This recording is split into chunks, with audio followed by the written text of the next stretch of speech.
안녕하십니까, 정의태입니다. 미국인 전 판사 사망 의혹, 반사회적 종교 신념 작동. 네, 이 주제로 좀 말씀을 드리겠습니다. 미국인 전 판사가 한국에서 사망했다라는 그러한 의혹이 계속 제보로 들어오고 있는 그러한 정황입니다.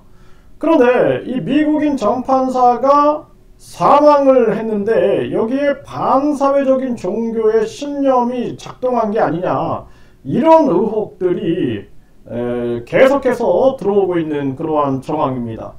최근에 많은 언론 방송들이 이런 문제를 다루고 있어요. 그래서 한 방송에서는 한 교주가 병원에 가서 치료를 받아야 되는데 그게 아니라 뭐 교주라든지 또는 신념이라든지 이런 거를 강조해서 병원의 합리적이고 과학적인 치료를 받는 것을 방해하는 이러한 모습들이 방영이 되고 있고, 이것은 반사회적인 종교에서 나타나는 그러한 현상들이에요. 그래서 우리가 일반적으로 플라시보 효과라는 게 있습니다. 그래서 위약 효과죠. 가짜 약 효과. 그래서 이런 플라시보 효과가 반사회적인 종교에서도 나타나요. 왜냐하면 그 반사회적인 종교 보면 신격화를 시키죠. 그러니까 그 교주가 신격화됐기 때문에 거기에 대한 강한 믿음을 가지고 있다 그러면은 자기 내면에서 강한 믿음, 신념이 나와가지고 긍정적 에너지가 나와가지고 결국에는 효과를 보는 경우가 있어요. 그런데 그거는 기적처럼 일어나는 현상들이지 모두에게 적용되는 그러한 현상은 아니죠. 그러니까 반사회적인 종교 이 교주들이 항상 얘기하는 게, 실패하면 믿음이 부족한 거, 그리고 성공하면 자기가 신이기 때문에 이런 식으로 접근하는 경우가 많다라는 것입니다. 그런데 저는 이 미국인 전 판사가 한국에서 사망했다, 여기에 이제 반사회적인 종교 신념이 작동했다, 이런 제보들이 계속 들어오고 있는 것입니다. 그래서 굉장히 유사성이 많은 거예요. 유사성이 많은 거죠. 그래서 과거에도 보면은 한 방송에서 이 간암 환자가 복수가 찼는데, 이 복수가 차게 되면 병원 가서 이것을 빼야 되는데 한 교주가 그게 아니라 무슨 천사 발언을 하면서 이해하지 못하는 발언을 합니다. 결국에는 그분이 뭐 이렇게 그 교주 때문에 기적이 일어나가지고 치료가 돼서 좋아졌으면 좋겠는데 그게 아니라 결국에는 장례 예식장 행위 된 그런 안타까운 사연을 보고 많은 사람들이 가슴 아파했고, 또 한 방송에서 보면은 나는 신이다, 나는 자기를 신격화시키는 이러한 자가 한 분이 다쳤는데 119가 오는데 그것을 되돌려보내는 그러한 방송 내용이 있어요. 그런 걸 보면서 참 안타깝다라는 생각을 많이 하게 됩니다. 그런데 이 미국인 전 판사 이 사망 의혹에 대해서도 이 반사회적인 종교적 신념이 이게 이제 작동한 게 아니냐라는 그러한 제보들인데, 그래서 이 부분에 대해서 이거는 이제 그냥 넘어갈 문제가 아니다라는 게 중론이에요, 중론. 그래서 이런 의혹에 대해서는 이 정부가 나서야 된다. 그리고 미국인 전 판사이기 때문에 이 부분에 대해서는 미국 대사관이 나서야 되는 게 아닌가라는 생각을 안 할 수가 없습니다. 그래서 미국인 전 판사 이 사망 의혹, 이 제보가 많이 들어오고 있고 또 많은 사람들이 알고 있어요. 알고 있고 그러면서도 뭔가 속 시원하게 얘기하지 못하는 부분들이 있다라는 것입니다.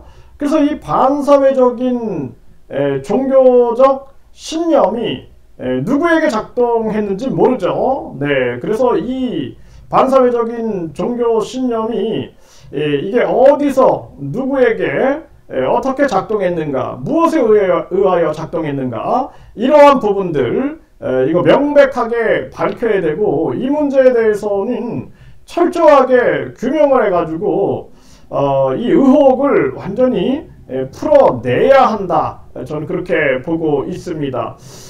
참 안타까운 일이죠. 저도 해외 생활을 많이 했는데 해외에서 뭔가 의문사가 있는 경우가 상당히 많아요.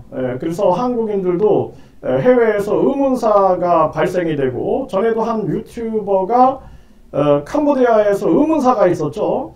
그때 보면은 그것이 나중에는 석시원하게 뭔가 해결이 안 되는 경우가 되게 많습니다. 그러면 참 마음이 아프고 안타까운데, 이 부분에 대해서 우리가 명확하게 모든 의혹이 다 풀려야 된다, 이렇게 보고요. 이 부분에 대해서 경찰이나 검찰 그리고 언론 방송에서도 철저하게 이런 의혹에 대해서 규명을 할 수 있는 그러한 노력을 해야 한다. 그렇지 않고 방치된 문제는 아니다. 여기에 대해서 많은 분들이 제보를 해주고 계신데, 그러한 제보에 대해서 하나하나 분석을 하고, 가장 중요한 거는 증거죠. 증거가 없으면 안 됩니다. 근거와 증거가 있어야 되기 때문에 근거와 증거를 바탕으로 해가지고 거대 언론 방송국들이 총출동해서 이 문제를 규명해야 된다. 반드시 규명을 해가지고 반사회적인 종교 신념이 이것이 비극으로 이어지는 그러한 사태가 발생돼서는 안 된다라는 것입니다. 그래서 이런 부분을 제보해 주시는 분들도 많은 근거 그리고 증거, 이런 부분들을 가지고 계속 제보를 해 주시고, 이 문제에 대해서 우리가 침묵할 부분은 아니다. 그리고 뭔가 이 사명감을 가져야 된다. 그리고 진실을 반드시 규명해야겠다라는 그러한 의지를 가지고 접근하는 것이 중요하다, 이렇게 생각을 하게 됩니다. 저도 뭐 많은 분들이 이렇게 제보를 해주시고, 그런 제보 내용을 듣다 보면은 참 이것은 규명돼야 할 일이다. 특히나 외국인이 대한민국에서 이러한 일이 발생됐다 그러면, 이거는 이제 미국인이다 그러면은 미국에 대한 우리가 예의를 다해야 할 부분이고, 그리고 뭐 이것도 뭐 미국인 전 판사다 이렇게 지금 제보가 들어오는데, 이것도 확인을 해봐야 되겠죠. 이렇게 이제 제보가 들어오는 상황이다. 그리고 사망 의혹이 있는데, 이 부분도 이제 명확하게 이제 확인을 해봐야 되겠죠. 진짜 이런 미국인 전 판사가 사망이 된 게 맞는가? 그러면은 이분의 그 사망 이후에 그 처리는 또 어떻게 됐는가? 그리고 여기에 반사회적인 종교적 신념이 작동됐다, 이러한 부분들이 의혹으로 일고 있는데, 이것도 이제 탐사보도 방송에서 철저하게 규명해 가지고 이것을 조사하고, 이에 따라서 이제 경찰과 검찰이 모든 인과관계를 따져 가지고 진실을 규명하는 것이 필요하겠다, 이렇게 말씀을 드립니다.